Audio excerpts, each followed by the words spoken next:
আল্লাহ আমার রব, এই রবি আমার সব। দামে দামে তন মনে তারি অনুভব।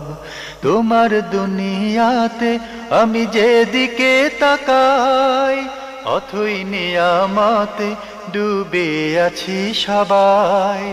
পাক পাখালির গানে শুনি তসবি কলো রব, তসবি কলো রব। আল্লাহ আমার রব, এই রবি আমার সব। আসসালামু আলাইকুম। আলহামদুলিল্লাহ, আসসালাতু ওয়াসসালামু আলা রাসূলিল্লাহ। প্রিয় দর্শক, আপনারা যারা দেশে আছেন প্রবাসে, সবাইকে জানাই অনেক অনেক প্রীতি ও শুভেচ্ছা। শুরু হলো এনটিভি আয়োজিত এবং লাভ হলো নিবেদিত জুমাবারের লাইভ অনুষ্ঠান আপনার জিজ্ঞাসা। আপনাদের সাথে আছি আমি জয়নুল আবেদিন আজাদ। আর আপনাদের মনে জাগা প্রশ্নের জিজ্ঞাসার সরাসরি জবাব দিচ্ছেন বিশিষ্ট আলেম ডক্টর মোহাম্মদ সাইফুল্লাহ। আসসালামু আলাইকুম ওরহমতুল্লাহি ওয়া বারাকাতুহু। প্রিয় দর্শক, আমাদের আজকের প্রাসঙ্গিক আলোচনার বিষয় যাপিত জীবনে শৃঙ্খলা। চলুন তাহলে জিজ্ঞাসার আলোকিত ভুবনে আমরা প্রশ্ন নিচ্ছি। আসসালামু আলাইকুম। প্রিয় দর্শক, আপনার পরিচয় দিয়ে প্রশ্ন করুন। আসসালামু আলাইকুম। ওয়ালাইকুম আসসালাম। হুজুর, আমি বলতেছি মোহাম্মদ ইকরামুল হক, জি, বামনডাঙ্গা গাইবান্ধা থেকে বলতেছিলাম। জি বলুন। হুজুর, আপনারা ভালো আছেন না? আলহামদুলিল্লাহ। আমার প্রশ্ন হচ্ছে, আমি তওবা করি, হ্যাঁ, এই তওবার ফজিলত কি কি আমাকে একটু জানাবেন। আচ্ছা, আর কোনো প্রশ্ন আছে? তওবার ফজিলত কি কি আমাকে একটু জানাবেন। জি, ধন্যবাদ আপনাকে। আপনি বলছেন যে আমরা তো তওবা করি, তওবার ফজিলত কি কি জানাবেন? ধন্যবাদ এই ভাইকে। আপনি প্রশ্ন করেছেন যে আমি তওবা করি, তওবার ফজিলত কি কি। তওবার গুরুত্বপূর্ণ অনেকগুলো ফজিলত রয়েছে। তার মধ্যে প্রথমত হচ্ছে তওবা ইয়াজুব্বু মা কানা ক্বাবলাহা। তওবার পূর্ববর্তী যে গুনাহগুলো আছে সবগুলো গুনাহকে একেবারে মিটে দেয়, মুছে দেয়, রিমুভারের মতো। মানে আপনি যে অপরাধ করেছেন, অন্যায় করেছেন, সে অন্যায়গুলোকে তওবা মুছে দেবে। দ্বিতীয় হচ্ছে তওবা যদি সত্যিকার করতে পারেন তাহলে তওবাকারী ব্যক্তি আল্লাহর পক্ষ থেকে নেক আমলের তৌফিক লাভ করবে, হেদায়েত তিনি লাভ করতে পারবেন। হেদায়েত এটি অত্যন্ত অনেক গুরুত্বপূর্ণ একটি বিষয়, অনেক বড় নিয়ামত। অনেকে মনে করে থাকেন যে মানে হেদায়েত আবার কী জিনিস, মানে হেদায়েতটাকে হয়তো খুব তুচ্ছ জ্ঞান করে থাকেন। দুনিয়ার যে সমস্ত নিয়ামত আল্লাহ সুবহানাহু ওয়া তাআলা আমাদের জন্য বরাদ্দ করেছেন অথবা রেখেছেন, এই সব কিছুর অনেক ঊর্ধ্বে হচ্ছে হেদায়েত। এই জন্য হেদায়েত আল্লাহ রাব্বুল আলামিনের কাছে তলব করতে হয়, চাইতে হয়। হেদায়েত চাওয়ার জন্য আল্লাহ সুবহানাহু ওয়া তাআলা আমাদেরকে দোয়ার শিক্ষা দিয়েছেন, ইহদিনাস সিরাতাল মুস্তাকিম। আরেকটা হচ্ছে তুবু ইলাল্লাহি জামিআন আইয়ুহাল মুমিনুন। হে ইমানদারগণ, তোমরা সবাই আল্লাহর কাছে তওবা করো, তাহলে তোমাদের জন্য তোমরা সফলতা লাভ করতে পারবে, জান্নাত লাভ করতে পারবে। সফলতার অন্যতম একটি গুরুত্বপূর্ণ তাফসীর হচ্ছে যে জান্নাত লাভ করা। সুতরাং কেউ যদি সত্যিকার তওবা করতে পারে, এটা আসলে তওবা কী জিনিস বা তওবা কাকে বলে সেটা জানতে হবে। কিন্তু মানে আমি শুধু ফজিলত বলবো যেহেতু ফজিলত সম্পর্কে জানতে চেয়েছেন, তাহলে তিনি জান্নাত লাভ করবেন, কারণ তওবার সাথে জান্নাতের সম্পর্ক রয়েছে। আল্লাহ সুবহানাহু ওয়া তাআলা তাকে জান্নাত দেবেন, তওবাকারীকে আল্লাহ সুবহানাহু ওয়া তাআলা জান্নাত দিবেন।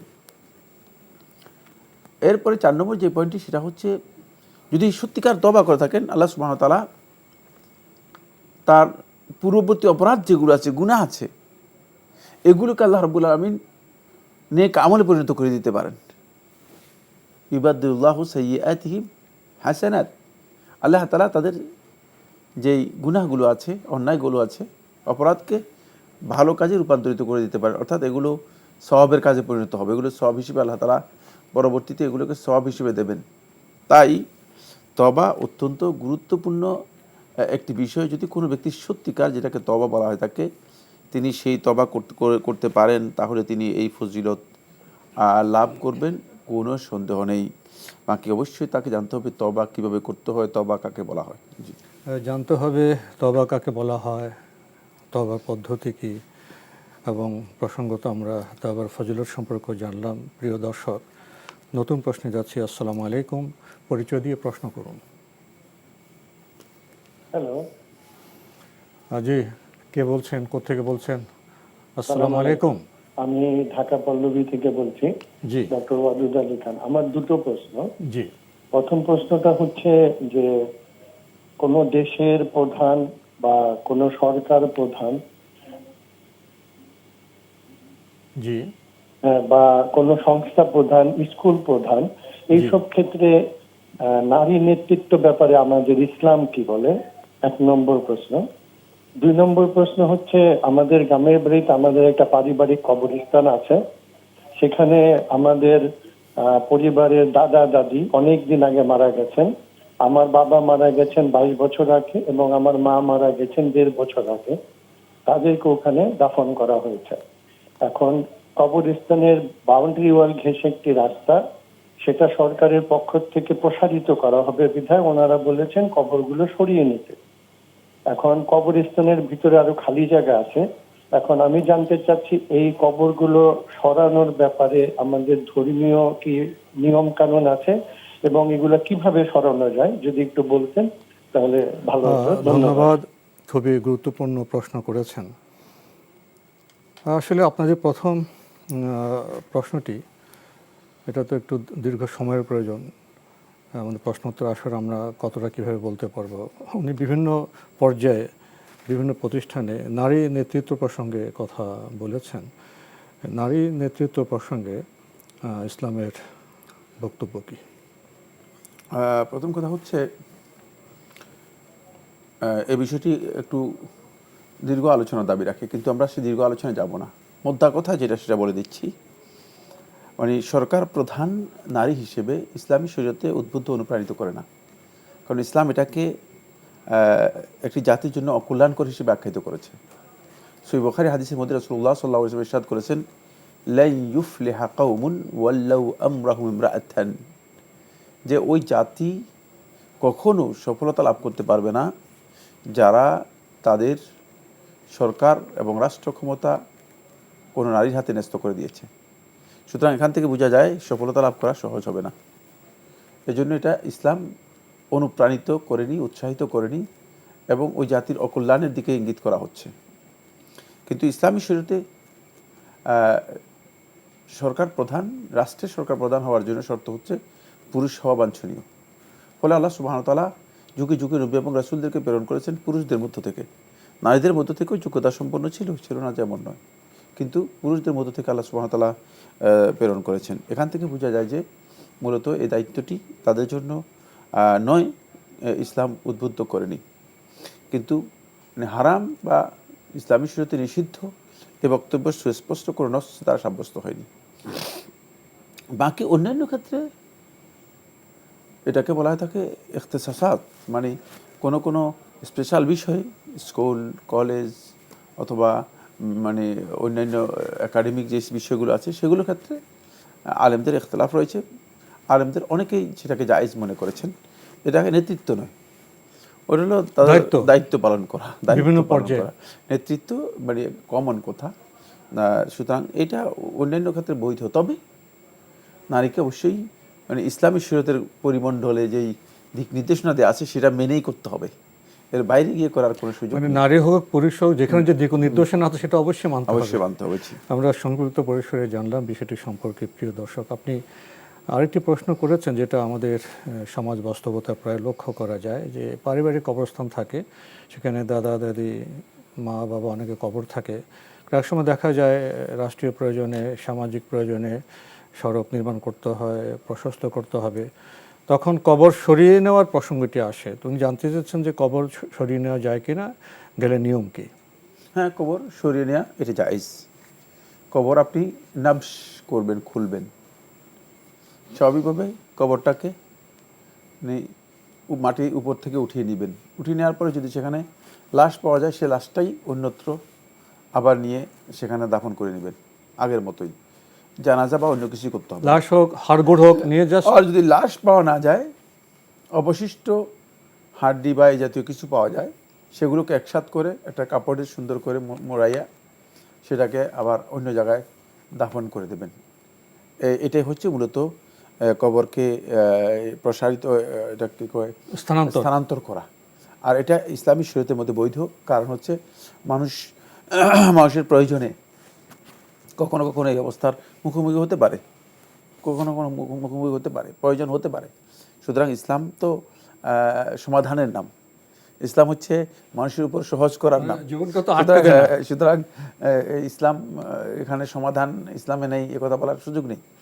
তাই এক্ষেত্রে কবরকে স্থানান্তরিত করা বৈধ এবং এর জন্য আলাদা কোনো বিধান নেই। তবে কবর অবশ্যই কী করতে হবে, সতর্কতার সাথে খুলতে হবে। কারণ কবরের মধ্যে অনেক সময় কোনো লাশ ও পরবর্তী সময় পাওয়া যায়, সেদিক লক্ষ্য রেখে কবরটাকে খুলে যদি লাশ পাওয়া যায় তাহলে সেটাকে অন্যত্র দাফন করতে হবে। আর যদি লাশ না অবশিষ্ট অংশ পাওয়া যায় ওটা আপনি অন্যত্র স্থানান্তর করবেন। এর জন্য জানাজা অথবা অন্য কোনো বিধান প্রযোজ্য নয়। শুধু লাশ বা হাড়গোড় এগুলো অন্য জায়গায় নিয়ে মাটিতে পুঁতে ফেলতে হবে, এই জন্য আপনার জানাজা অন্য কিছু প্রয়োজন নেই। আমরা জানলাম বিষয়টি সম্পর্কে। প্রিয় দর্শক, নতুন প্রশ্নে যাচ্ছি। আসসালামু আলাইকুম, পরিচয় দিয়ে প্রশ্ন করুন। আসসালামু আলাইকুম। ওয়ালাইকুম আসসালাম। আমি রাজশাহী থেকে বলছি। আমার কিছু জানার বিষয় ছিল, সেটা হচ্ছে কেউ নাপাক অবস্থায় কোন মৃত ব্যক্তির কাছে যেতে পারবে কিনা? নাপাক অবস্থায় কি? অপবিত্র অবস্থায়, যেমন আমরা মেয়েরা। বুঝতে পেরেছি। নাপাক অবস্থায় কি করতে পারবে কিনা? কোন আত্মীয় স্বজন যদি মারা যায়, মারা গেলে সেই তার পাশে কি, যে যেমন অনেক নিকট আত্মীয় আছে থাকে, কেউ হয়তো আবেগে যায়, হয়তো পাশে যায়, ধরে, মাথায় হাত রাখে, তো এরকম কি আসলে কাছে যাওয়া যাবে, তার কি স্পর্শ করা যাবে কিনা? আর মৃত ব্যক্তির পাশে আমরা শুনি যে সবসময় নাকি একজন থাকতে হয়, কখনো বসে থাকে দেখি, এটা কি আসলে হাদিস সম্মত? মানে কেউ না কেউ থাকতেই হয় মৃত ব্যক্তির পাশে সবসময়ের জন্য, নাকি একাও রাখা যাবে? এই তো আপনার প্রশ্ন, তাই না? জি, ধন্যবাদ আপনাকে। আপনি বলছেন মহিলাদের তো একটা নাপাকের অবস্থা থাকে, সে অবস্থায় কেউ যদি মারা যায় তার পাশে যাওয়া যাবে কিনা, স্পর্শ করা যাবে কিনা? পাশে যেতে পারবেন, দেখাও করতে পারবেন, স্পর্শ করতে পারবেন, কোটাই না হারাম নয়। আর মহিলাদের নাপাকি অবস্থায় কি কি বিষয় হারাম এটা সুনির্দিষ্ট করা আছে, ওটা জানলে আর সব পাওয়া যাবে, আর বাকি সব কিছু বৈধ। তো আপনি খেতে পারবেন, রান্না করতে পারবেন, মানে এই আপনি ঘরে ঘুমাতে পারবেন, বিছানায় থাকতে পারবেন, খেতে পারবেন, তা হ্যাঁ, তো সবটাই বৈধ। কারণ আপনি একজন লোক মারা গেছে, তার সেখানে যেতে পারবেন না, এটা কোনো প্রশ্নই আসে না। সুতরাং এটি আপনার জন্য বৈধ, আপনি করতে পারবেন। শুধুমাত্র নিষিদ্ধ বিষয়গুলো খুবই স্পষ্ট, সেটা হচ্ছে তারা সালাত আদায় করতে পারবে না, সিয়াম পালন করতে পারবে না, কোরআন স্পষ্ট করতে পারবে না, তারপরে তা তওয়াফ করতে পারবে না ইত্যাদি, যেগুলো একেবারে সুনির্দিষ্ট বিষয়। জি, আমরা জানলাম বিষয়টি সম্পর্কে। আরেকটি বিষয় আপনি জানতে চেয়েছেন, কেউ কেউ বলে থাকেন যে মৃত ব্যক্তির পাশে কাউকে না কাউকে থাকতেই হবে, এটা কি ঠিক? না, এটা সঠিক নয়। এটা ধারণামূলক বক্তব্য অথবা কুসংস্কারের মতোই। মৃত ব্যক্তির কাছে কেউ থাকতেই হবে, অন্যথা মৃত ব্যক্তি না। যদি লাশ চুরি হয়ে যাওয়ার ভয় থাকে সেটা ভিন্ন মাসআলা। লাশ যদি চুরি হয়ে যাওয়ার ভয় থাকে, কারণ সেটা আশঙ্কা থাকে, হ্যাঁ, সেটা স্বাভাবিকভাবে একা থাকতে কোনো বাধা নেই। কারণ অনেক জায়গায় আছে, বিভিন্ন অঞ্চল আছে, লাশ চুরি হয়ে যায়। তো যদি এমন কিছু হয়ে থাকে তাহলে সেটা আর বাড়িতে থাকলে তো নিরাপত্তা থাকে। আর যদি বাড়িতে ঘরে থাকে তাহলে সেখানে একজন লোক বসে থাকতে হবে, পাহারা দিতে হবে, এটা শুদ্ধ নয়। জি, আমরা জানলাম বিষয়টি সম্পর্কে। প্রিয় দর্শক, নতুন প্রশ্নে যাচ্ছি। আসসালামু আলাইকুম, পরিচয় দিয়ে প্রশ্ন করুন। জি, আমার নাম হচ্ছে আমরিন। আমার দুইটা প্রশ্ন আছে। একটা হলো যে এমন কি কোনো আমল আছে যেটা করলে আমার দুনিয়ার একটা ভুল বা একটা দোষ আল্লাহ গোপন রাখবেন সবার কাছ থেকে দুনিয়াতে? এটা হলো প্রথম প্রশ্ন। আর দ্বিতীয় প্রশ্ন হচ্ছে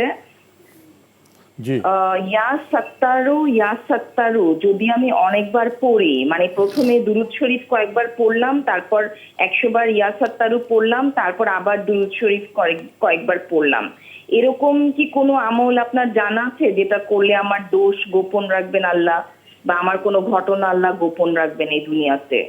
এটাই। ধন্যবাদ আপনাকে। আপনি অতীতে কৃত কোনো ভুল বা দোষ গোপন করার বিষয়ে আপনি ভাবছেন, তো আপনি বলছেন যে ইয়া সত্তারু 100 বার, এর আগে দরুদ পরে দরুদ, এমন আমল করলে কি দোষ গোপন হবে না অন্য কিছু করতে হবে? ধন্যবাদ আপনাকে। আপনি যে প্রশ্নটি করেছেন, ইয়া সত্তারও 100 বার পড়ার পর দরুদ পড়বেন, তারপর আবার 100 বার পড়বেন, বা এই ধরনের একটি আমলের কথা উল্লেখ করেছেন। এই আমলের শরঈ কোনো ভিত্তি নেই।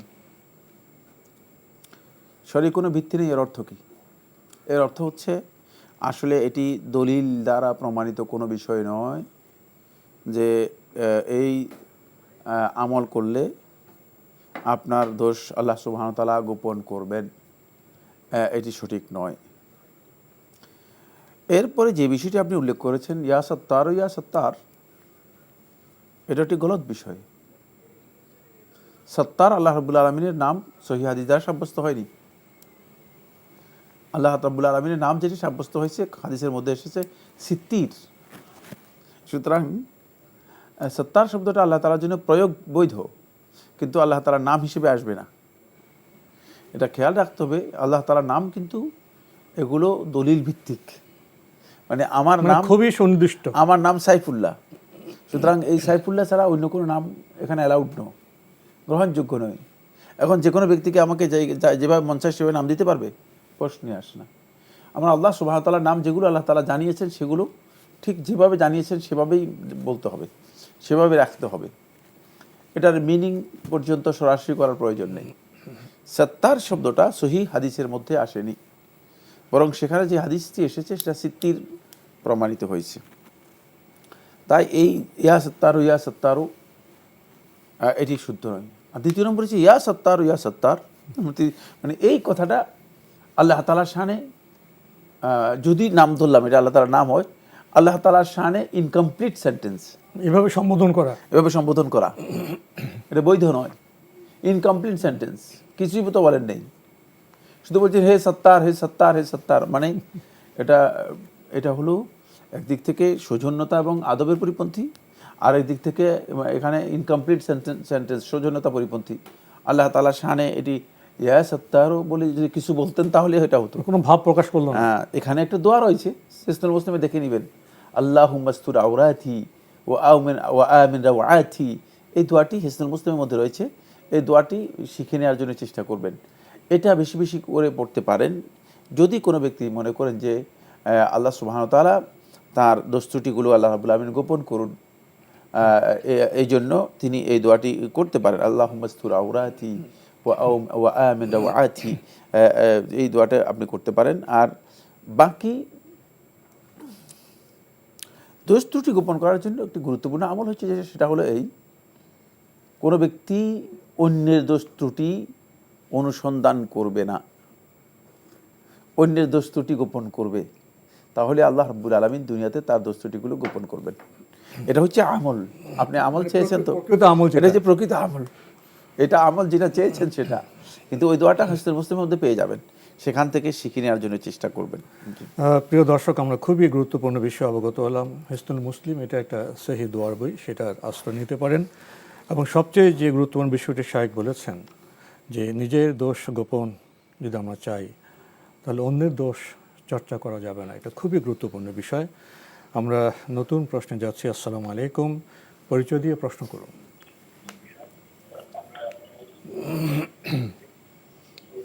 লাইনে আছেন? ওয়ালাইকুম আসসালাম। প্রিয় দর্শক, আপনার পরিচয় দিয়ে প্রশ্ন করুন। প্রশ্ন হচ্ছে হুজুর আমার দুইটা। আপনি কে বলছেন ভাইয়া, কোত্থেকে বলছেন? হ্যাঁ, দুইটা আপনি দুটি প্রশ্ন করুন, আমরা আপনাকে স্পষ্ট করে শুনতে পাচ্ছি। মাতাম করা যাবে কিনা? মাতাম করা যাবে কিনা? আচ্ছা, একটু কেমন আওয়াজ হচ্ছে। আপনি ভাইয়া টেলিভিশনের ভলিউমটা কমিয়ে আমার প্রশ্নটা আবার করুন তো। টেলিভিশনের ভলিউমটা কমিয়ে প্রশ্নটা আবার রিপিট করুন তো। মুহররমের যে 10 দিনের মাথায় যে মাতাম করে 10 দিন, মানে মহরমে। জি। আচ্ছা, এটা পেলাম। আর কোনো প্রশ্ন আছে? 40 করা যাবে কিনা? এই দুইটা প্রশ্ন। আরেকটি কি মহরম 40 মাসে মানে 40 দিনের যে 40 জি জি 40 ভাইয়া, ঠিক আছে। 40 করা যাবে কিনা? ধন্যবাদ আপনাকে। আপনার প্রথম প্রশ্ন, মহরমে যে মাতম করে এটা ঠিক আছে কিনা? না, মাতম করা ঠিক নেই। সালাসাতু মিনাল কুফর, 3টি জিনিস কুফরি। তার মধ্যে আর নিয়াহা, মাতম করা, বিলাপ করা, এটা কুফরি কাজ। যারা মাতম করে থাকে তারা এক প্রকারের কুফরি কাজে লিপ্ত হলো। সুতরাং ইসলামী শরীয়তে কোনো ব্যক্তি মারা গেলে বিলাপ করা হারাম, মাতম করা হারাম, এবং বিলাপ বা মাতমের নাম দিয়ে কোনো কিছু করা কুফরি পর্যায়ের হারাম, কাজটা কুফরি। রাসূলুল্লাহ সাল্লাল্লাহু আলাইহি ওয়াসাল্লাম একেবারে স্পষ্ট করে উল্লেখ করেছেন। সুতরাং এই মাতম করা ইসলামী শরীয়তে বৈধ নয়। যারা 10ই মুহররমকে কেন্দ্র করে মাতম করে থাকেন, এটা তো একেবারেই মানে অবাঞ্ছিত একটি কাজ। আমরা বিরতিতে যাব, আরেকটি প্রশ্ন আছে। তারপরে 40 কথা উল্লেখ করেছে, না 40 ইসলামের বিধানসম্মত বিষয় নয়। 40 করা বিদআত, মানে 40 দিন পরে যেই খাবারের একটা বড় আয়োজন করা হয়ে থাকে এটাকে 40 বলা হয়ে থাকে।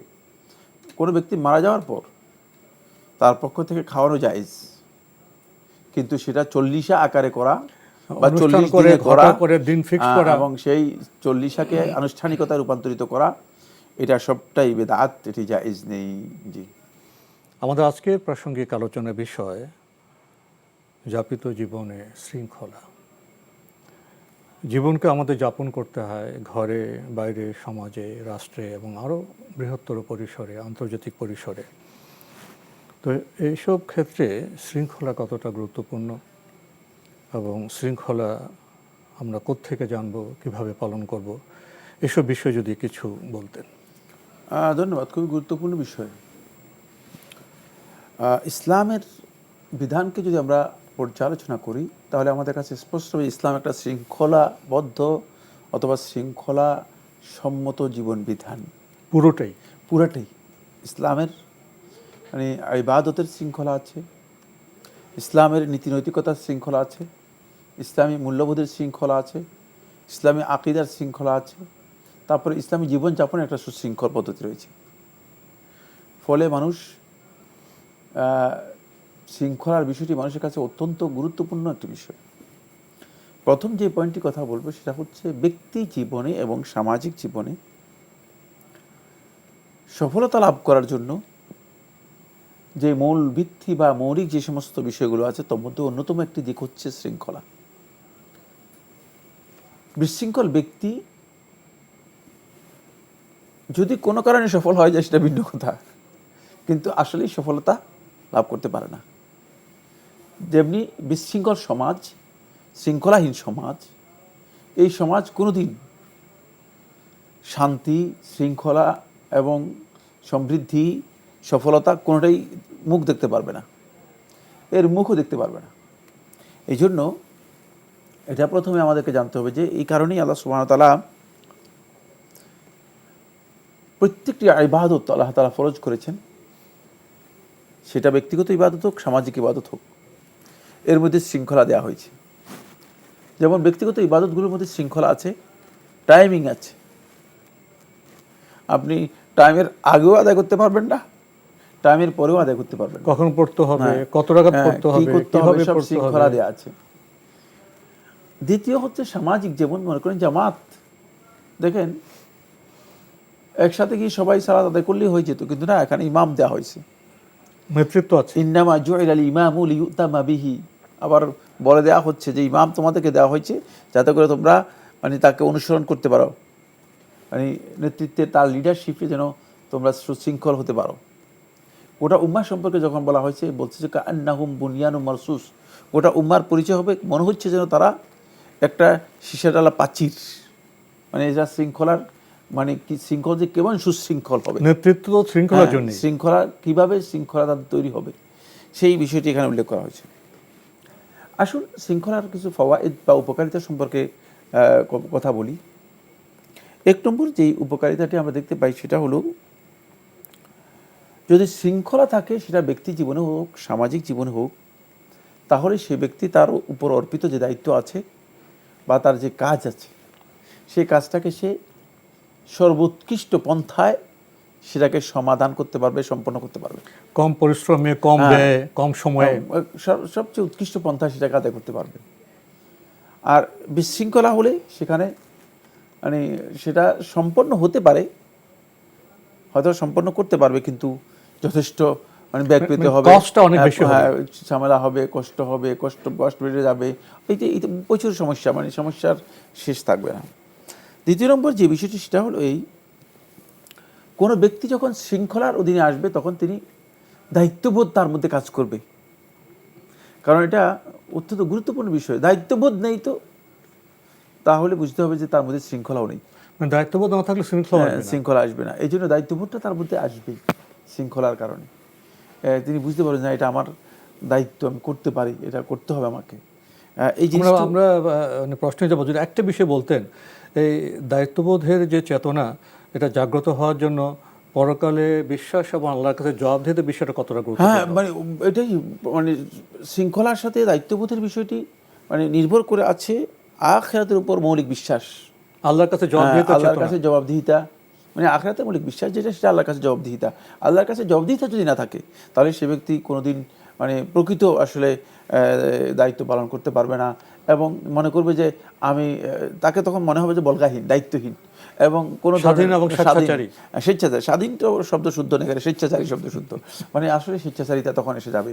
এই জন্য শৃঙ্খলাবিহীন জীবনটাই স্বেচ্ছাচারিতার দিকে আমাদেরকে ঠেলে দেয়, এবং তার অন্তিম ফল হলো যে ক্ষতি এবং ক্ষতি। জি, অনেক বিষয় ছিল এখানে। প্রিয় দর্শক, আমরা সংক্ষিপ্তভাবে কিছু কথা বললাম, সুযোগ হলে আরও বলবো। প্রশ্নে যাচ্ছি। আসসালামু আলাইকুম। প্রিয় দর্শক, আপনার পরিচয় দিয়ে প্রশ্ন করুন। আসসালামু আলাইকুম ওয়া রাহমাতুল্লাহ। ওয়ালাইকুম আসসালাম ওয়া রাহমাতুল্লাহ। আমি আলম বলছিলাম চট্টগ্রাম থেকে। জি ভাইয়া, বলুন। কিছুক্ষণ আগে একটা প্রশ্ন, যে কোনো ব্যক্তির দোষ ত্রুটি যদি গোপন রাখা হয়, আল্লাহ তাআলা সেটা আপনার তার দোষটিও গোপন রাখে। আমি একটা প্রাইভেট ফার্মে চাকরি করি, ওনারা 4 জন মালিক, এর ভিতরে একজন ধরেন দুর্নীতিগ্রস্ত, প্রচুর দুর্নীতিগ্রস্ত, এবং ওনার এই দুর্নীতি বাকি কোম্পানিরা হয়তো কিছুটা অনুমান করতে পেরেছেন, বাট এখন আমি ওখানে চাকরি করি বিদায়, বা আমি দায়িত্বে আছি বিদায়, এখন এই দুর্নীতিগ্রস্ত ব্যক্তির যদি দুর্নীতি আমি গোপন করে রেখে দেই, এখন বাকিদের যে হক নষ্ট হচ্ছে, এই হকের জন্য কিয়ামতের দিন আমি দোষী হব কি না? আচ্ছা আচ্ছা আচ্ছা, আর কোনো প্রশ্ন আছে? না, এটাই আমার প্রশ্ন। আপনি খুবই জীবন ঘনিষ্ঠ প্রশ্ন করেছেন। আমরা চাকরি করি, ব্যবসা করি, আমাদের যে কর্মব্যাপদেশ, সেখানে তো এখন তো দুর্নীতির মাত্রা খুবই বেশি। আপনি বলছেন আপনি জানেন যে এক ব্যক্তি দুর্নীতি করছেন, তো তার এই যে গোপন বিষয়টি আপনি যদি গোপন না রেখে প্রকাশ করেন, তাহলে কি আপনি দোষী হবেন? ধন্যবাদ ভাইকে, খুবই গুরুত্বপূর্ণ প্রশ্ন করেছেন, খুবই গুরুত্বপূর্ণ বিষয়।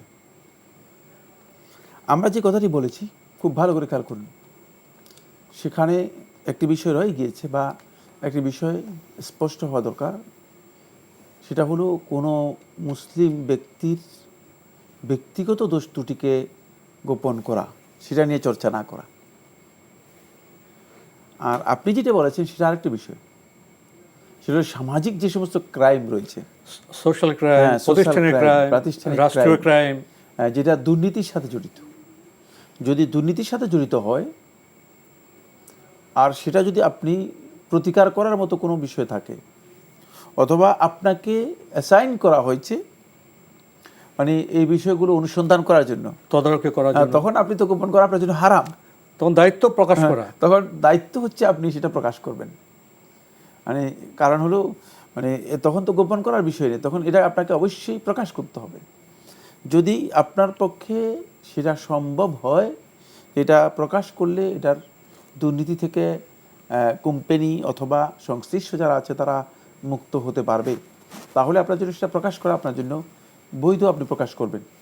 কিন্তু যদি এমন হয় যে এই দুর্নীতি যেটা চলছে এটা যদি আপনি প্রকাশ করেন, করলে আপনি বরং আপনার নিজের ব্যক্তিগত কি হতে পারে, এটা অনুমোদিত দুর্নীতি, জানেন, হ্যাঁ, আপনার নিজের ব্যক্তিগতভাবে ক্ষতি হতে পারে, ব্যক্তিগত কারণেও মানে ক্ষতিগ্রস্ত হতে পারেন, যেটা আপনার সামর্থ্যের মধ্যে নেই। তাহলে আপনি সেটাকে ওভারলুক করবেন। ওভারলুক তো বুঝেন, মানে এড়িয়ে যাবেন। সম্ভব হলে নসিহত করার জন্য চেষ্টা করবেন, সম্ভব হলে মানে সরানোর জন্য চেষ্টা করবেন। তবে সামাজিক দুর্নীতির ক্ষেত্রে এবং এই ধরনের যেই সোশ্যাল অথবা মানে ব্যাপক সংশ্লিষ্ট যে সমস্ত দুর্নীতি আছে, প্রাতিষ্ঠানিক দুর্নীতি আছে, সেগুলোর ক্ষেত্রে এই বক্তব্য নয়। এই বক্তব্য হচ্ছে মূলত ব্যক্তিগত বিষয়ে যে সমস্ত ত্রুটি বিচ্ছুতি রয়েছে, যেমন একজনকে দেখছেন সে মিথ্যা কথা বলে, একজনকে দেখছেন একটা খারাপ কাজ করতেছে, এই সমস্ত বিষয়গুলো ব্যক্তিগত যে চর্চা না করে সংশোধনের চেষ্টা করা। আর প্রাতিষ্ঠানিক সেটা তো দায়িত্বের মধ্যে অন্তর্ভুক্ত হয়, যদি না সেখানে সংশোধনের কোনো উপায় না থাকে, যাদেরকে বলবেন তারা নিজেরাই দুর্নীতিগ্রস্ত, সেখানে নিজের ক্ষতি হবে কিনা সেটাও বিবেচনায় আনা প্রয়োজন। আমরা জানলাম। প্রিয় দর্শক, নতুন প্রশ্নে যাচ্ছি। আসসালামু আলাইকুম, পরিচয় দিয়ে প্রশ্ন করুন। আসসালামু আলাইকুম। ওয়ালাইকুম আসসালাম। জি, শাহেককে অনেক অনেক ধন্যবাদ, আপনাকে অনেক অনেক ধন্যবাদ। অনেকদিন পরে আমি অনুষ্ঠানটা দেখতেছি। আমার ছোট 3টা কোশ্চেন ছিল। জি, আপনার পরিচয় দিয়ে প্রশ্ন করুন। দুটি প্রশ্ন করবেন। আমি মুশফিকুর রহমান, আমি শ্যামলীতে থাকি। জি, দুটি প্রশ্ন করবেন। ধন্যবাদ। প্রশ্ন শুরু করুন। জি, আমার প্রথম কোশ্চেন হচ্ছে, আমার বাবা এপ্রিল 8 তারিখে ইন্তেকাল করেন। তো ওনার কবরের উপরে যেহেতু বৃষ্টির সময় আমরা একটা তেল পাল দিয়েছি, তো এই তেল পালটা দেওয়া কি ঠিক হয়েছে কিনা সেটা জানার জন্য আমি একটু জানতে চাচ্ছি শাহেকের কাছে। আর একটা কোশ্চেন হচ্ছে, দাঁড়িয়ে অজু করার বিধান আছে কিনা? যেহেতু আমি যে অফিসে চাকরি করি সেখানে আসলে বসে অজু করার ব্যবস্থা নেই, সেক্ষেত্রে আমি যদি দাঁড়িয়ে অজু করি সেক্ষেত্রে আমার গুনাহ হচ্ছে কিনা? ধন্যবাদ আপনাকে। খুবই গুরুত্বপূর্ণ দুটি প্রশ্ন আপনি করেছেন। প্রথম প্রশ্ন, আপনার বাবা ইন্তেকাল করেছেন, বৃষ্টির সময় আপনারা কবরের উপরে একটি তেরপালের ব্যবস্থা করেছেন, এটা ঠিক আছে কিনা? এতে কোনো অসুবিধা নেই, গুনাহ হবে না। যেহেতু বৃষ্টিতে পানি হলে হয়তো মাটিগুলো চলে যেতে পারে, এই জন্য যদি তেরপালের ব্যবস্থা করে থাকেন এতে কোনো অসুবিধা নেই, এতে কোনো অসুবিধা নেই। জি, আরেকটি প্রশ্ন করেছেন, দাঁড়িয়ে অজু করা যাবে কিনা, অফিসে বসে অজুর ব্যবস্থা নাই, আর এতে কোনো গুনাহ হবে কিনা? অজুতে সুন্নাহ হচ্ছে বসে অজু করা, এটা ওয়াজিব বা বাধ্যতামূলক বিষয় নয়, এখানে অব্লিগেশন নেই। তবে যেখানে ব্যবস্থা নেই সেখানে দাঁড়িয়ে উজু করতেই হবে, সেখানে দাঁড়িয়ে উজু করা জায়েজ। আর দাঁড়িয়ে উজু করলে গুনাহ হবে এ ধরনের কোনো বক্তব্য কোথাও আসেনি। মানে আলেমের মধ্যে কেউ এটাকে গুনাহের কারণ হিসেবে উল্লেখ করে নেই, কারণ উজু করাটা হচ্ছে এখানে উদ্দেশ্য। সেটা বসেও হতে পারে, দাঁড়িয়ে হতে পারে। বসে উজু করার ব্যবস্থা আছে, তারপরে দাঁড়িয়ে উজু করতে পারবেন, এটা জায়েজ, এটা ইসলামী শরীয়তে বৈধ। তবে সুন্নাহ হচ্ছে বসে উজু করা। বুঝতে পারলাম কিনা? জি জি জি, আমরা জানলাম বিষয়টি সম্পর্কে। প্রিয় দর্শক, আমরা নতুন প্রশ্নে যাচ্ছি। আসসালামু আলাইকুম, পরিচয় দিয়ে প্রশ্ন করুন। ওয়ালাইকুম আসসালাম ওয়া রাহমাতুল্লাহ, আমি গাজীপুর থেকে বলছি। জি, হ্যালো, বলুন। জি বলুন। আমার একটা প্রশ্ন হলো, মানে আমরা যে হযরত মুহাম্মদ সাল্লাল্লাহু আলাইহি ওয়াসাল্লামের প্রতি দরুদ প্রেরণ করি কিংবা দরুদ পাঠ করি, এই যে দরুদ ইব্রাহিম যেটা, তো এই দরুদ ইব্রাহিম পাঠ করলেই কি নবীর প্রতি সালাত এবং সালাম দুটাই কি প্রেরণ করা হবে? জি, আর কোনো প্রশ্ন আছে? না, আপাতত একটাই। আর স্যার, আমি লাইনে আসছি, আমাদের এখানে কারেন্ট নাই। আচ্ছা, জি জি জি, আপনি প্রশ্ন করেছেন দরুদ ইব্রাহিম, এটা পড়লে কি রাসূল সাল্লাল্লাহু আলাইহি ওয়াসাল্লামের প্রতি সালাত ও সালাম প্রেরণ করা হয়ে যায়? না, দরুদ ইব্রাহিমের মধ্যে শুধু সালাত রয়েছে, সালাম নেই। দরুদ ইব্রাহিমের কোথাও সালাম শব্দের উল্লেখ নেই। আল্লাহুম্মা সাল্লি আলা মুহাম্মদ ওয়া আলা আলি মুহাম্মদ কামা সাল্লাইতা আলা ইব্রাহিম ওয়া আলা আলি ইব্রাহিম ইন্নাকা হামিদুম মাজিদ ওয়া বারিক আল্লাহুম্মা আলা মুহাম্মদ ওয়া আলা আলি মুহাম্মদ কামা বারাকতা আলা ইব্রাহিম ওয়া আলা আলি ইব্রাহিম ইন্নাকা হামিদুম মাজিদ। এটা হচ্ছে সালাত। সালাত এবং সালাম এখানে একসাথে নেই। জি, আমরা জানলাম বিষয়টি সম্পর্কে। প্রিয় দর্শক, নতুন প্রশ্নে যাচ্ছি। আসসালামু আলাইকুম, পরিচয় দিয়ে প্রশ্ন করুন।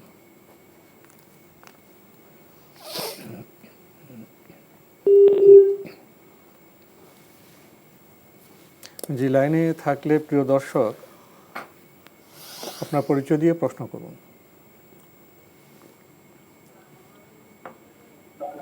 আচ্ছা, আমি জাহিদ বলছিলাম ঢাকা থেকে।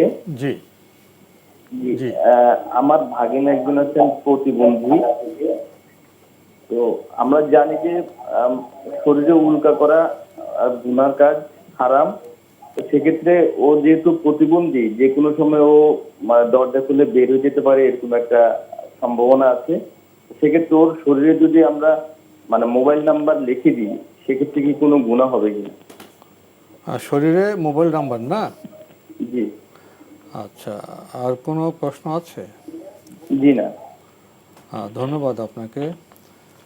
আপনার আত্মীয় প্রতিবন্ধী অনেক সময় দরজা খুলে বের হয়ে যায়, তো তার শরীরে যদি মোবাইল নাম্বারটা আপনারা লিখে দেন, পাওয়ার ব্যাপারে হয়তো সুবিধা হবে। এটা কি ঠিক আছে? হ্যাঁ, মোবাইল নাম্বার লিখে দিতে পারেন, কিন্তু লেখাটা হতে হবে শুধু লেখা, ট্যাটু করতে পারবেন না। ট্যাটু করা হারাম। এটা ট্যাটু আর মোবাইল তো এক জিনিস না। জি জি, লক্ষ্য তো এক না। জি জি জি। না, মোবাইল নাম্বার লিখতে গিয়ে যদি ট্যাটু করে দেন, ট্যাটু নাম্বার লিখবেন, নাম্বার লিখে দেবেন। জি, অনেক আছে যে ট্যাটু করে ওই নাম্বার দিয়ে কোনো ছবি অঙ্কন বা ওগুলো না, ট্যাটু করার ট্যাটু করতে পারবেন শুধু না। এটা তথ্য হিসেবে, ইনফরমেশন হিসেবে, শুধু নাম্বারটা যদি নাম্বারটা লিখে দিতে পারেন, তা লিখে দিতে পারেন। কারণ হলো ও হারিয়ে গেলে হয়তো কেউ টেলিফোন করে তাকে সন্ধান দিতে পারবে। জি, সেটা জায়েজ হবে, যেটা প্রয়োজন যেটা। জি, আমরা জানলাম বিষয়টি সম্পর্কে। প্রিয় দর্শক, নতুন প্রশ্নে যাচ্ছি। আসসালামু আলাইকুম, পরিচয় দিয়ে প্রশ্ন করুন। ওয়ালাইকুম আসসালাম। ওসমান বলছিলাম ফরিদপুর থেকে। জি বলুন। আমার দুটি প্রশ্ন। একটা প্রশ্ন, আমার ইমাম সাহেব যদি সালাতে কোনো ভুল করে, আমরা মুক্তাদি হয়ে ধরেন তাকবীর দিলাম, সেই সালাতে কোনো ভুল যে হলো, এটা সহি করার কোনো পদ্ধতি আছে কিনা? জি, আপনি যে সালাতে ইমাম সাহেব ভুল করলে মুক্তাদি কি করবেন, এই তো?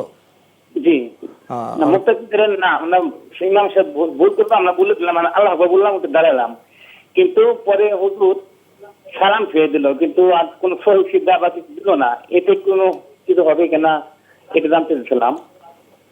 জি।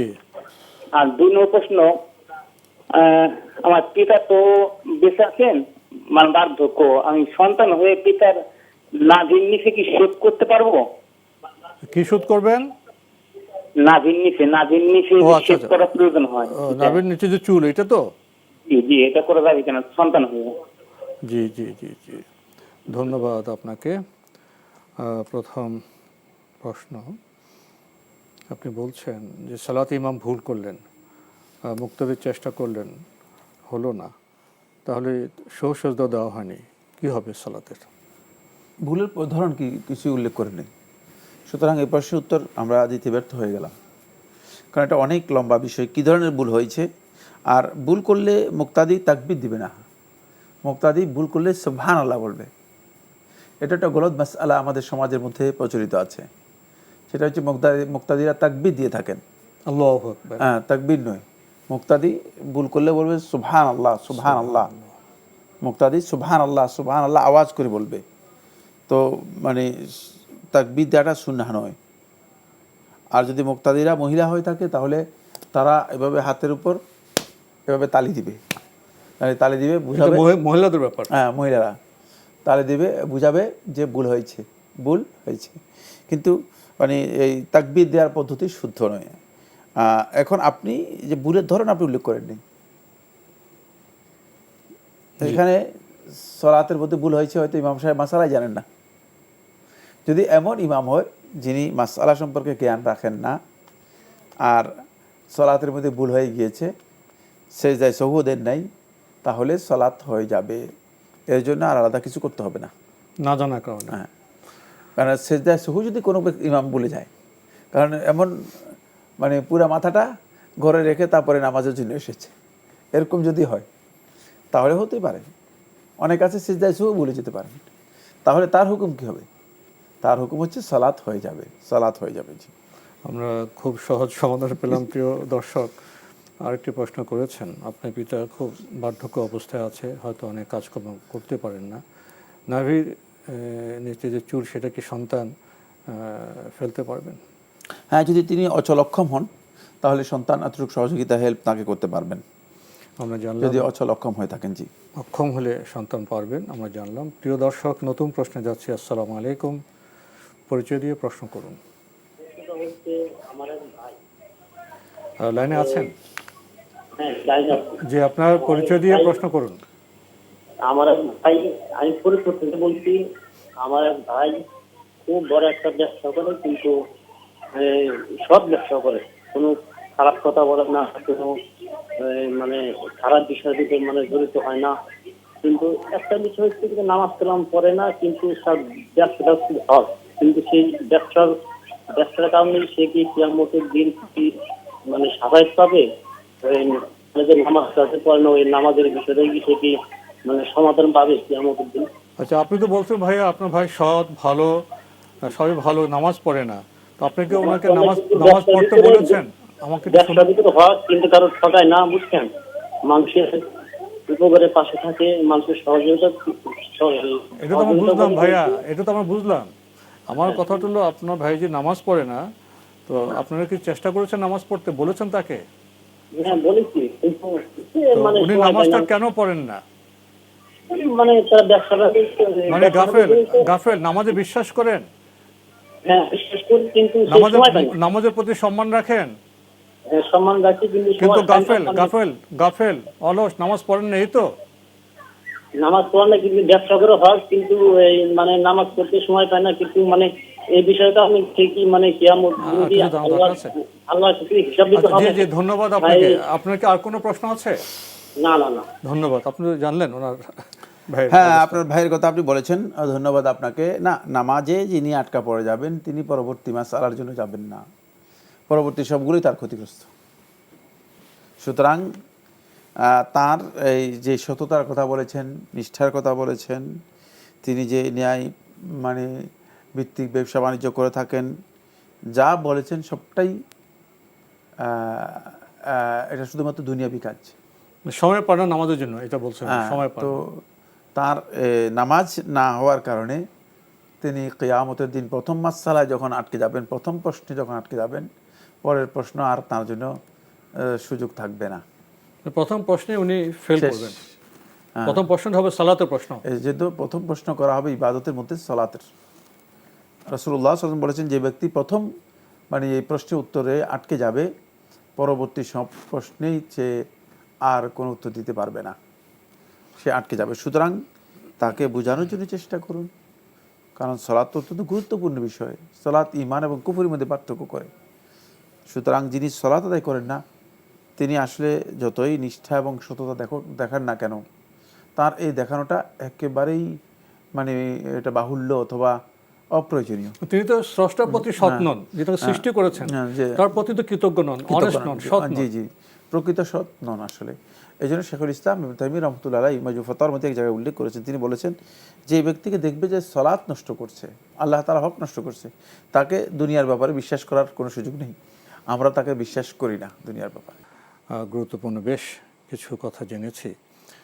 বর্তমান বিশ্ব সভ্যতায়, আমাদের সামাজিক বাস্তবতায় যাপিত জীবনের শৃঙ্খলার বিষয়টি খুবই গুরুত্বপূর্ণ হয়ে উঠেছে। তাই এ বিষয়ে আমরা আপনার কাছ থেকে আরও কিছু জানতে চাইব। ধন্যবাদ। আমরা 3 নম্বর যে পয়েন্টটি আলোচনা করব সেটা হচ্ছে শৃঙ্খলা মানুষের জীবন যাপনকে নিরাপত্তা দিয়ে থাকে।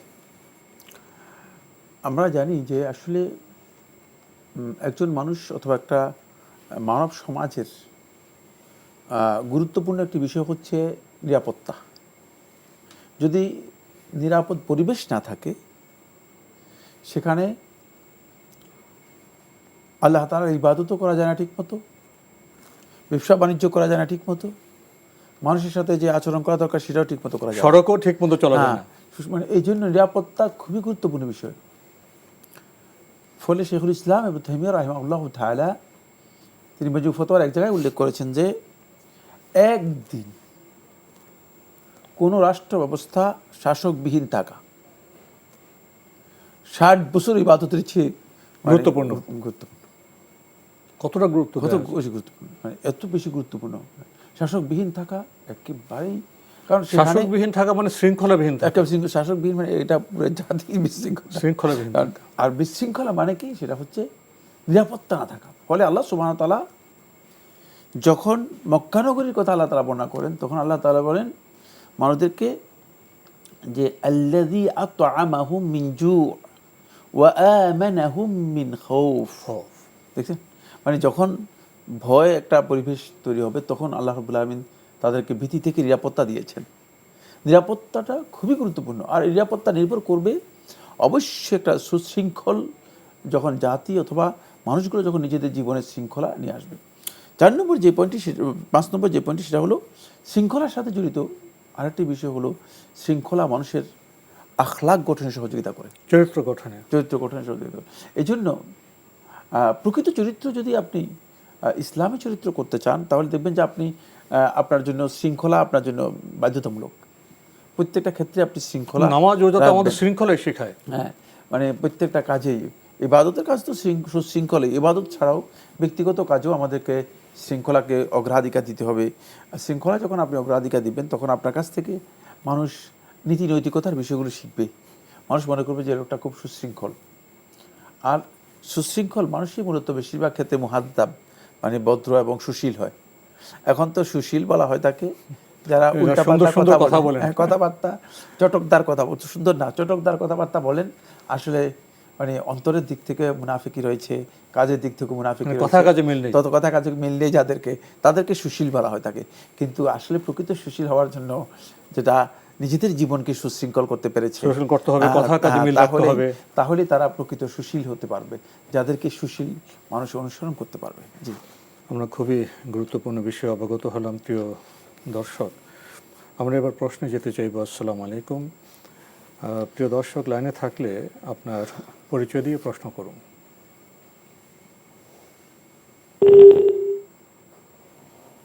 লাইনে আছেন?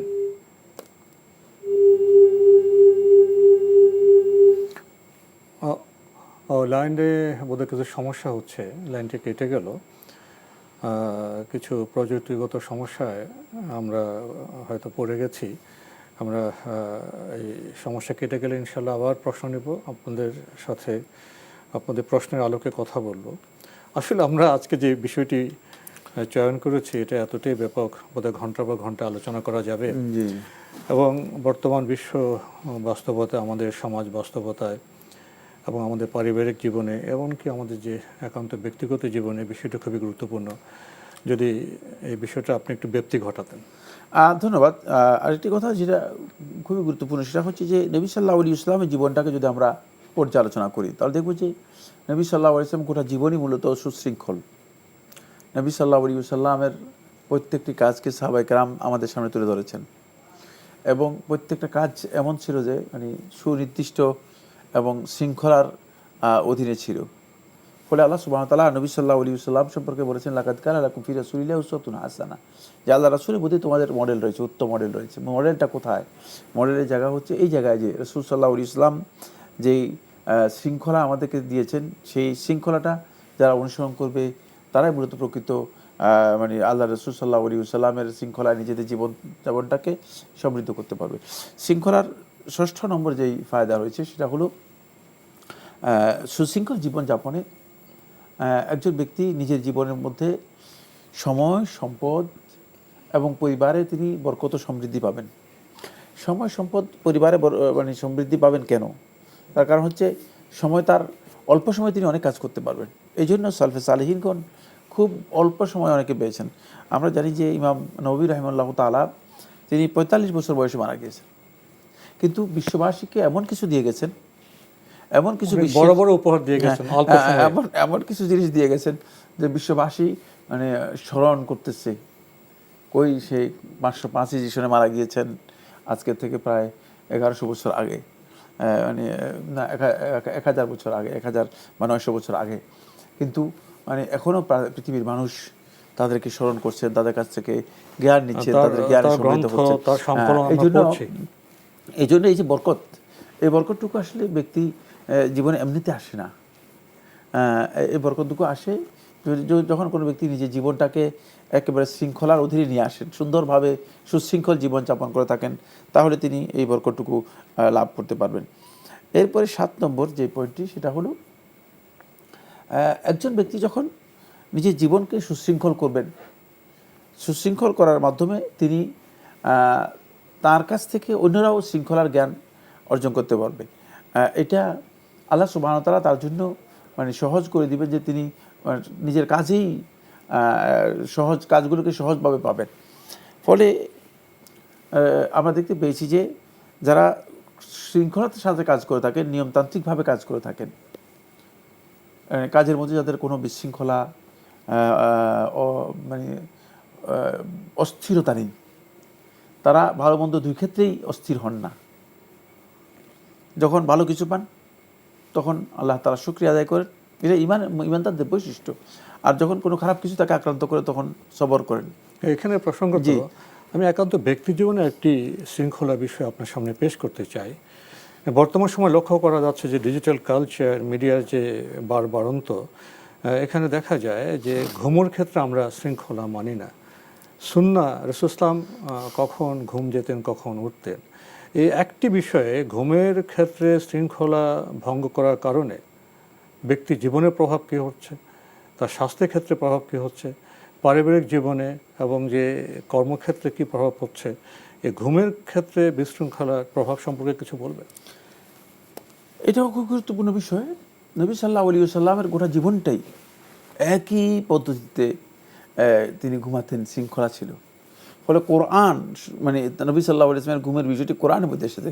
সূরা মুজাম্মিলের মধ্যে আল্লাহ তাআলা বিস্তারিত বর্ণনা করেছেন যে তিনি কতটুকু ঘুমাতেন, কি কতটুকু করতেন। এই বিষয়ে সুযোগ হলে জানবো আপনার কাছে। আমরা ফোনে যাচ্ছি। আসসালামু আলাইকুম। প্রিয় দর্শক, আপনার পরিচয় দিয়ে প্রশ্ন করুন। আসসালামু আলাইকুম। ওয়ালাইকুম আসসালাম। মোহাম্মদপুর থেকে বলছিলাম। জি বলুন। যে আমার 3টে প্রশ্ন ছিল। জি। প্রশ্ন হচ্ছে যে আমার পিতা অনেক আগ থেকে ব্যাংক থেকে ঋণ নিয়ে অনেক কাজ করেন। আমি জানি প্রত্যেক ব্যাংকই সুদের সাথে জড়িত। এখন আব্বু ব্যাংক থেকে ঋণ নিয়ে আমাদের পড়াশোনার বিভিন্ন কাজ করে থাকেন। এইগুলির কারণে আমাদের ইবাদত কি কবুল হবে? আচ্ছা, ইবাদত কবুল। আর প্রশ্ন? আরেকটা প্রশ্ন হলো, মিশনারি স্কুলে পড়ালেখা করা কি জায়েজ? এবং খ্রিস্টানদের চিহ্নিত সম্বলিত ইউনিফর্ম পরিধান করা কি বিধান কি? আচ্ছা, ইউনিফর্ম। জি। আর আরেকটা হলো, জামাতে নামাজ পড়ার সময় অসুস্থতার কারণে যদি আমার পাশের মুসল্লি মাথা ঘুরে পড়ে যায়, তাহলে আমার করণীয় কি? নামাজ ছেড়ে তাকে সাহায্য করব নাকি নামাজ চালিয়ে যাব? ধন্যবাদ আপনাকে। আপনি খুবই গুরুত্বপূর্ণ কয়েকটি প্রশ্ন করেছেন।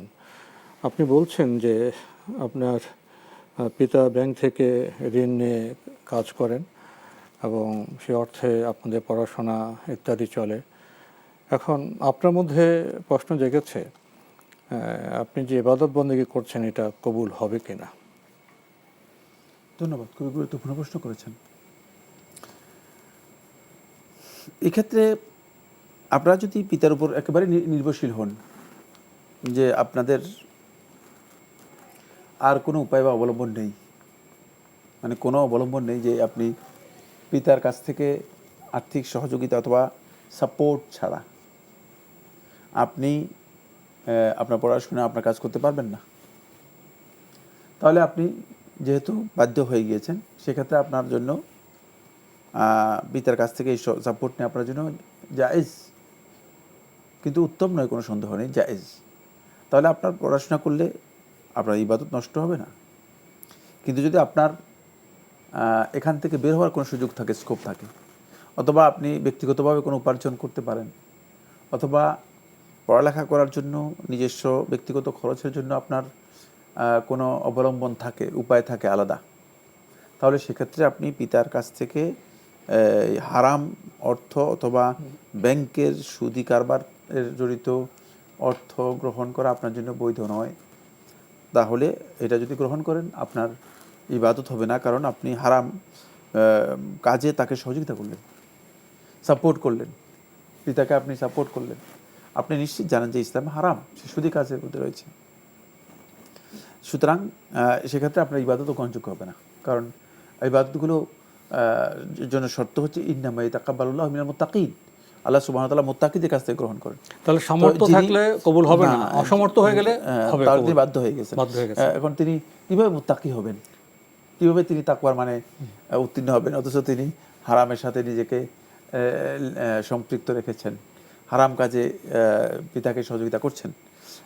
পিতা হোক, কিন্তু পিতাকেও হারাম কাজে সহযোগিতা করার কোনো সুযোগ নেই। খেয়াল রাখতে হবে যে পিতার আনুগত্য ইসলামের বিধান, পিতার সাথে সদ্ব্যবহার করা ইসলামে ফরজ বিষয়, কিন্তু হারাম কাজে নয়। আমরা আজকে একটু আমাদের টেকনিক্যাল সমস্যা হচ্ছে ফোনের ক্ষেত্রে, একটু ফোনে এসছে, ফোনটা নিয়ে আমরা ওনার বাকি প্রশ্ন জবাব ইনশাআল্লাহ যাবো। আসসালামু আলাইকুম। যারা যিনি ভাইয়া প্রিয় দর্শক লাইনে আছেন, আপনার পরিচয় দিয়ে প্রশ্ন করুন। মোহাম্মদ লুৎফুল হায়দার, বরিশাল থেকে।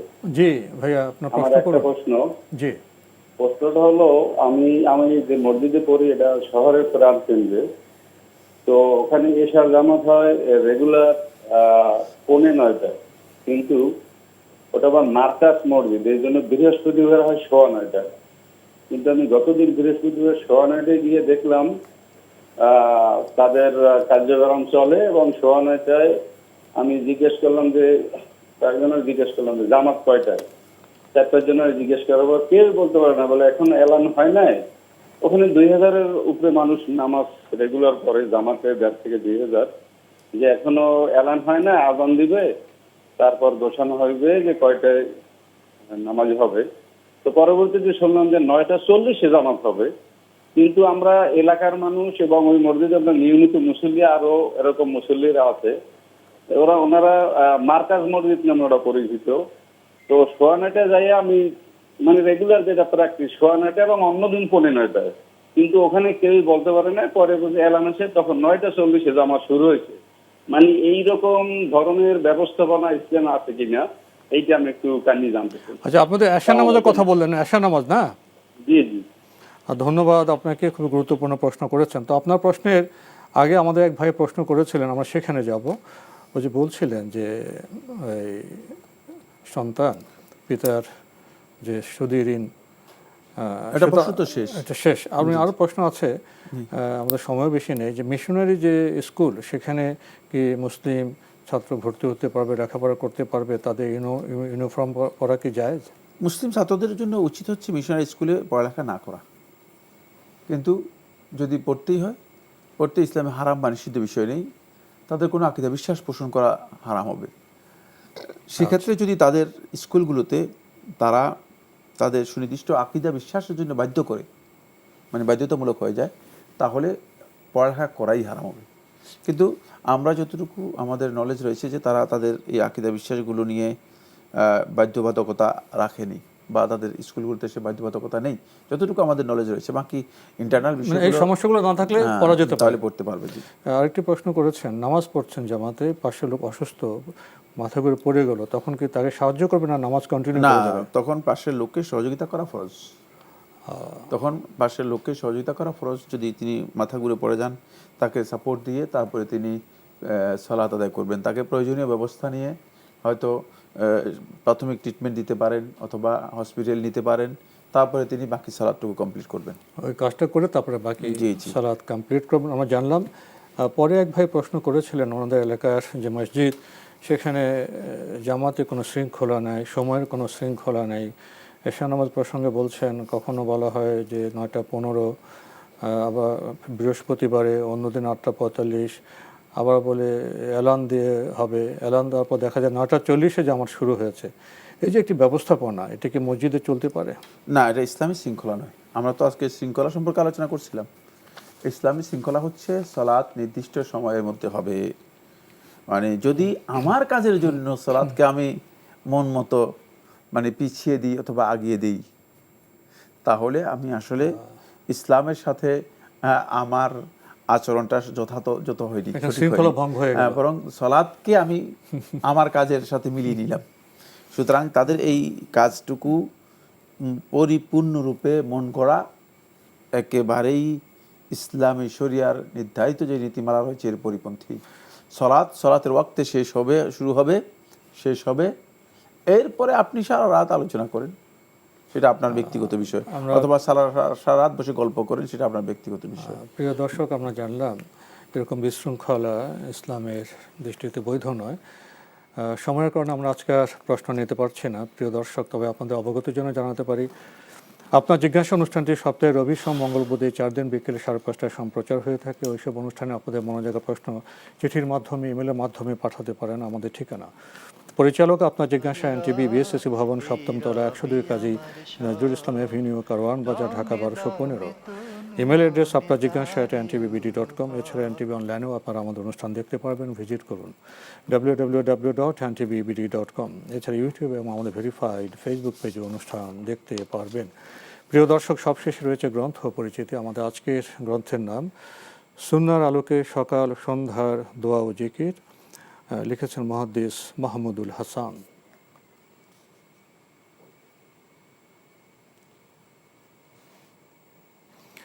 গুরুত্বপূর্ণ এই গ্রন্থটি প্রকাশ করেছে ইকামাহ পাবলিকেশনস। এই গ্রন্থটির মূল্য 330 টাকা। দীর্ঘ সূচি রয়েছে, গুরুত্বপূর্ণ ভূমিকা রয়েছে। আল কোরআনের গুরুত্বপূর্ণ দোয়া, প্রিয় নবী মুহাম্মদ রাসূলুল্লাহ সাল্লাল্লাহু আলাইহি ওয়াসাল্লামের দোয়া, সালাত বিষয়ক দোয়া, অনেক বিষয়ে বিস্তারিত দোয়া রয়েছে এই গ্রন্থে। এই গ্রন্থটি যদি কেউ পেতে চান টেলিফোনে যোগাযোগ করতে পারেন। Telephone number 018834840001। আবারও বলছি 018834840001। সুন্নাহর আলোকে সকাল সন্ধ্যার দোয়া ও জিকির। যদি সংক্ষেপে কিছু বলতেন।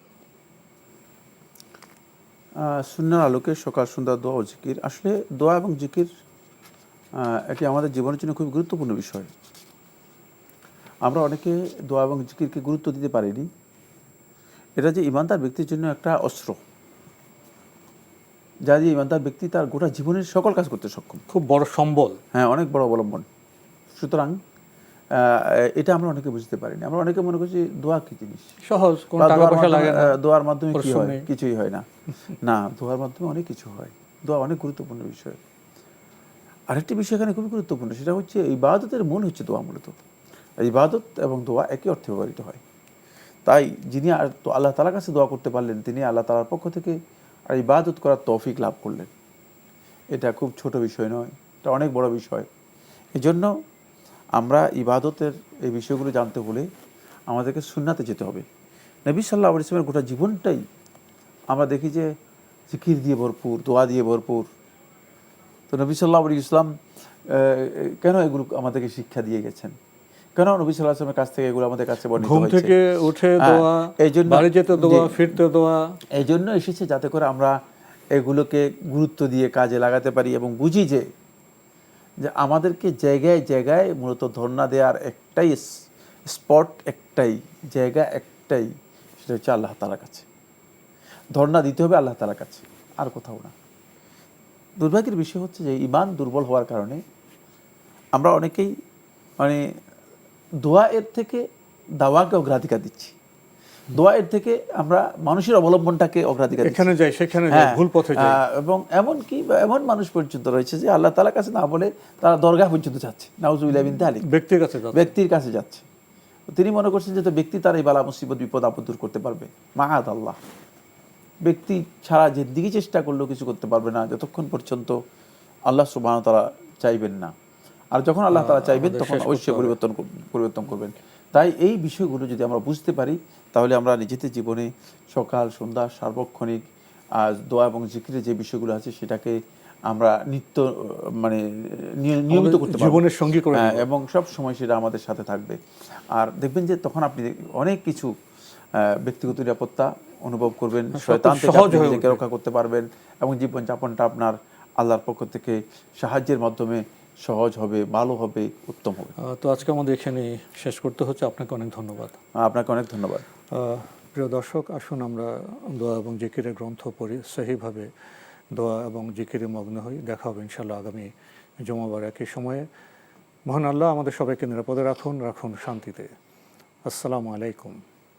আমার রব, এই রবি আমার সব, দামে দামে তুন মনে তারি অনুভব।